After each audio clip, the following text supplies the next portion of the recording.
Permítanme leer rápidamente otros mensajes. @latoso9. Los gringos se olvidan que son un país hecho de puros migrantes.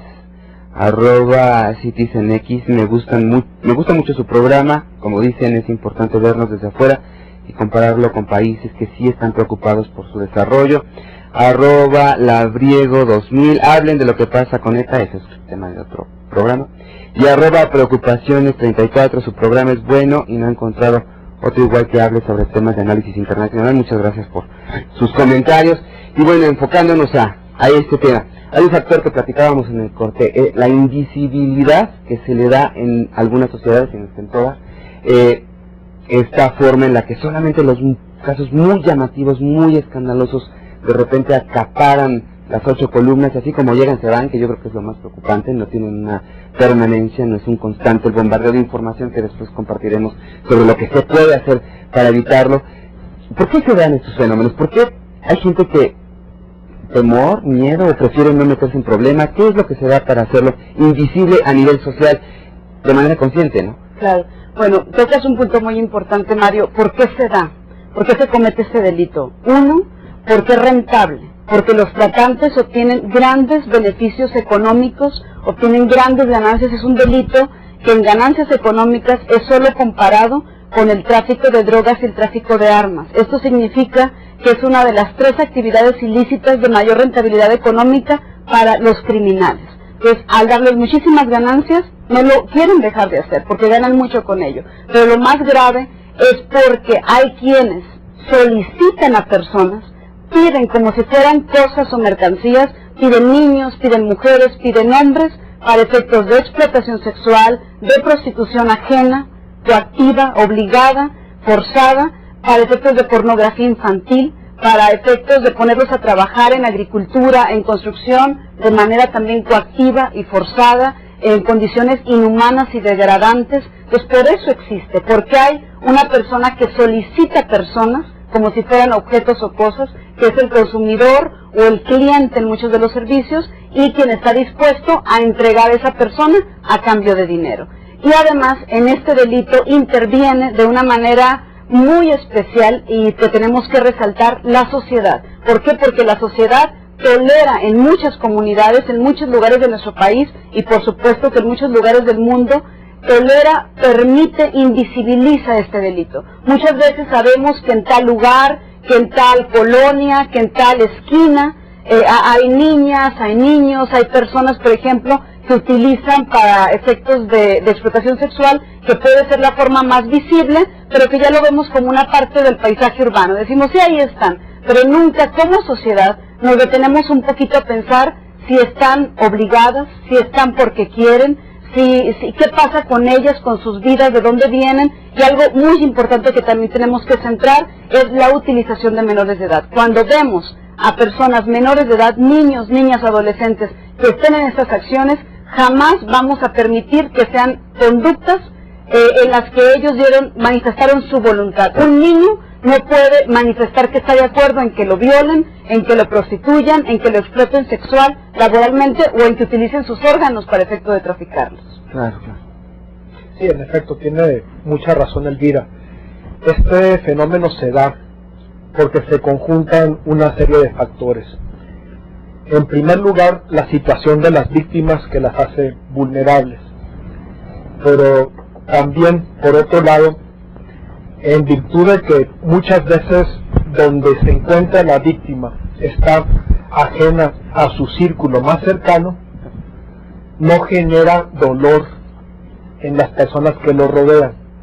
No es la misma que alguien esté molestando a tu hijo, a tu hermana o a tu mamá, a que estas agresiones las reciba una persona a la que no conoces, a la que no has tenido contacto, en la que no te tienes mayor interés. Entonces los tratantes son expertos en buscar personas vulnerables y colocarlas en una situación donde el dolor de ella no le duele a los demás.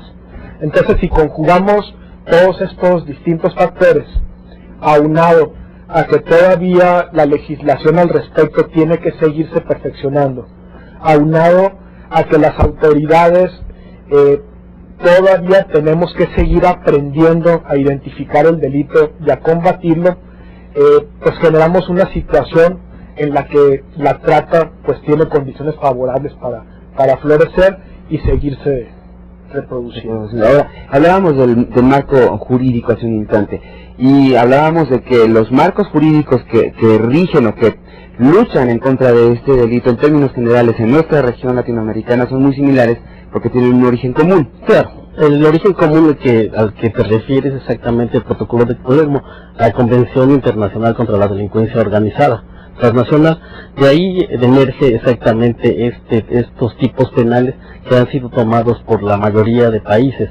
Es importante considerar que la trata de personas no es tan solo un delito internacional, también es un delito nacional que se da exactamente en los países. México, ¿cuál es la problemática de México principal? La pobreza extrema de las personas. Al sentirse las personas presionadas a tal grado, solicitan, como bien decía Elvira, caen en las redes de las delincuencia organizada bajo engaños, bajo enamoramientos, ¿sí? Todas estas formas de coacción los llevan a ser tratadas. ¿Y cuál es la problemática que tenemos principalmente? Es la falta de denuncia. ¿Por qué? Porque la gente en algún momento se siente protegida por su mismo tratante, de alguna manera, o porque está coaccionada. Es importante considerar que no vamos a tener solamente trata por explotación sexual, sino también tenemos que considerar que la trata laboral es un nuevo delito que se está desarrollando. La mendicidad es otra forma de trata de personas.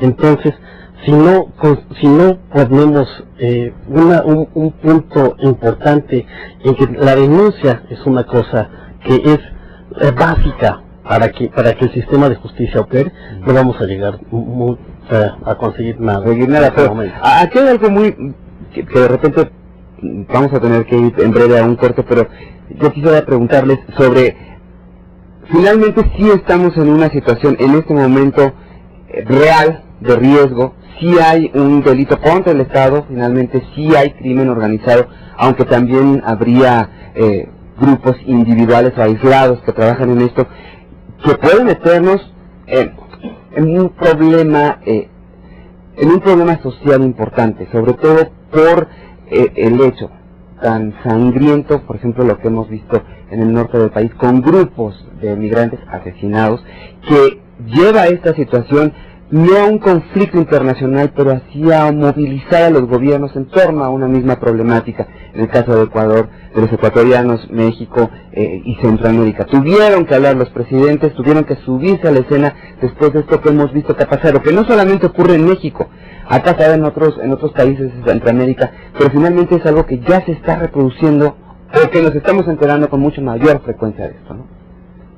Es el marco jurídico, es las acciones individuales de los gobiernos. ¿Qué está pasando? ¿Por qué lo estamos viendo tan repetidamente? Pues más que nada, estos fenómenos ya se venían dando a partir de hace por lo menos 4 años antes, que no nos habíamos dado cuenta. Esa es una situación importante, pero la realidad es otra. La trata de personas se ha desarrollado, se viene desarrollando, y ahorita, como tú bien dices, es un fenómeno que quizá empieza a causar conmoción. ¿Por qué? Porque la víctima es exactamente la dignidad de las personas, ¿sí? La dignidad de los niños que se está vulnerando. Esa es una situación importante que tenemos y que de alguna manera es una alerta, ¿sí? Porque ya no estamos dando cuenta que no simplemente la zona de la Merced es un lugar donde se estén explotando sexualmente niñas y mujeres, sino se ha generalizado en todo el país. ¿Sí? Y que también se ha desarrollado y se ha enfocado también a la trata de personas a nivel laboral. En Sinaloa se explota a los migrantes que vienen de la Sierra de Oaxaca o de ciudades de Guerrero, ¿sí? Que van a trabajar, ¿sí? De forma normal. Nacionales y extranjeros. ¿Sí? Entonces, no hay que ubicar que la trata de personas también se está desarrollando más en nuestro país. Es un fenómeno global, pero que se incrusta en ese momento en México. Vamos a tener que ir a este corte que les mencionaba, pero por supuesto regresamos con la opinión de Elvira, del subsecretario. No se vaya, tenemos mucho más sobre este tema, de verdad es bien importante que sigamos atentos.